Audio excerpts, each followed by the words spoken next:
What's going on YouTube? So today's video I'm going to show you how to modernize your Mazda 3 2010-2013 with CarPlay. In this video with a $200 unit device itself. This is from a company called eZone Tech. Shout out to you guys for actually supplying it. Drop a like in the video so I know you liked it. Let's reach 10K subscribers at the end of the month. Alright, so we have the device here, but it came with pretty much everything that's included with most of them. So you have the GPS antenna here, decoder right here as well, power, the link cable basically for Android or iOS, for mirror link for the camera. All you're gonna need is a Allen wrench to disconnect the battery terminal. You're also gonna need some type of pry tool. Pretty simple, you could get a pry tool set for about $8 on Amazon. It'll go a long way for most car work. And then you'll need a PH2 bit, specifically a power drill since it's a lot faster. So as you can see here, this is the old unit. We're basically gonna be taking out this entire spot right here. It's not gonna be touching any of the original AC components. Firstly, what you're gonna do is you're gonna go ahead and remove this top portion, the AC vent.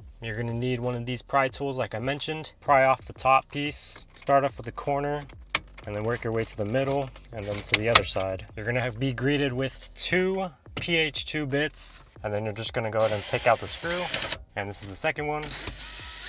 Give it a little wiggle, and you should be good to go. Now it is connected, so don't pull it out all the way. So we do have 3 cables that are connected. They do have little push pins, so you're just gonna press down and then wiggle them out. 2, so that one needs a little wiggle, but there we go. That's all you have to do. Now we're gonna get our head unit and we're gonna install it. There's only 3 cables like I mentioned. So you have one big one medium-sized one, and one small one right there. The red one first, and that's gonna go into the biggest notch that we have here out of the 3. It's pretty dummy proof, so it only connects in one way. And you have to hear a snap once you do that. And then we're gonna connect the gray one to the smallest one here, just like so. So the GPS antenna, I recommend putting it somewhere onto plastic. I'm gonna put it above this little dash piece, but it does have 3M tape on the back, so you can stick it on pretty much any surface that you need. All right, now just reinstall the screws. It fits into place, and then just place this on top. Give it 2 big hits, and you're pretty much good to go. Let's go ahead and test it out. There we go, it does boot up. That's a good sign. All right, so the boot up time took about, I'd say 30 seconds. It wasn't too bad. So we do have system settings, text display, size as well. We're gonna make this a little bigger just to see. It's pretty snappy, I like that. And this is a 32 gig model, I believe, and 2 gigs of RAM. There we go, 6 gigs of storage that we used. So 32 gigs is available. They simplified it.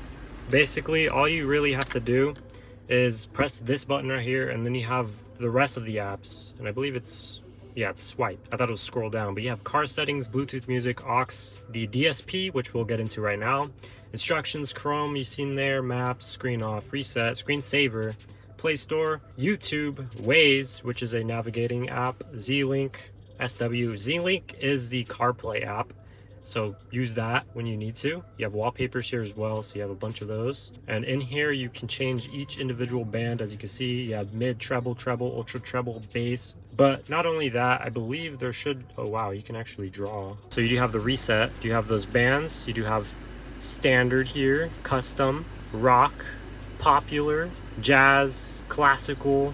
And those are all the presets. We're gonna connect to Bluetooth here.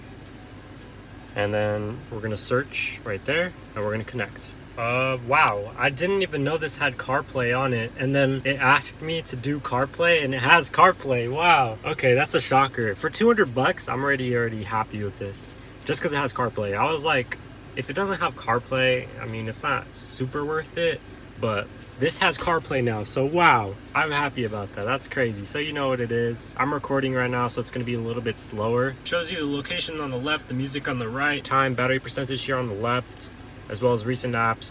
If we go to settings here, we do have driving focus, always dark. You have wallpapers available as well. You can view it like that, very nice. And I believe this model as well does go dim to your headlights here. So if we go ahead and dim it, it should, yeah, it does dim.